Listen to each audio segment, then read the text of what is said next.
किसी गांव में एक धार्मिक व्यक्ति रहता था जो दिन भर लोगों को धर्म का उपदेश दिया करता था। उसी गांव में एक नर्तकी थी जो लोगों के सामने नाचकर उनका मन बहलाया करती थी।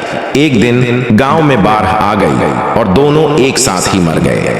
मरने के बाद जब ये दोनों यमलोक पहुंचे तो इनके कर्मों और उनके पीछे छिपी भावनाओं के आधार पर इन्हें स्वर्ग या नरक दिए जाने की बात कही गई।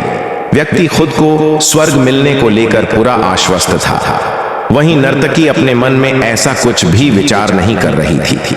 नर्तकी को सिर्फ फैसले का इंतजार था। तभी घोषणा हुई कि व्यक्ति को नरक और नर्तकी को स्वर्ग दिया जाता है। इस फैसले को सुनकर व्यक्ति गुस्से से यमराज पर चिल्लाया और क्रोधित होकर पूछा, यह कैसा न्याय है महाराज? मैं जीवन भर लोगों को उपदेश देता रहा और मुझे नरक नसीब हुआ, जबकि यह स्त्री जीवन भर लोगों को रिझाने के लिए नाचती रही और इसे स्वर्ग दिया जा रहा है। ऐसा क्यों? यमराज ने शांत भाव से उत्तर दिया, यह नर्तकी अपना पेट भरने के लिए नाचती थी, लेकिन इसके मन में यही भावना थी कि मैं अपनी कला को ईश्वर के चरणों में समर्पित कर रही हूँ। जबकि तुम उपदेश देते हुए भी यह सोचते थे कि काश तुम्हें भी नर्तकी का नाच देखने को मिल जाता।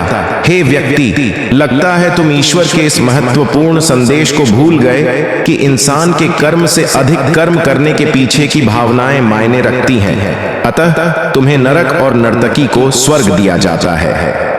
शिक्षा।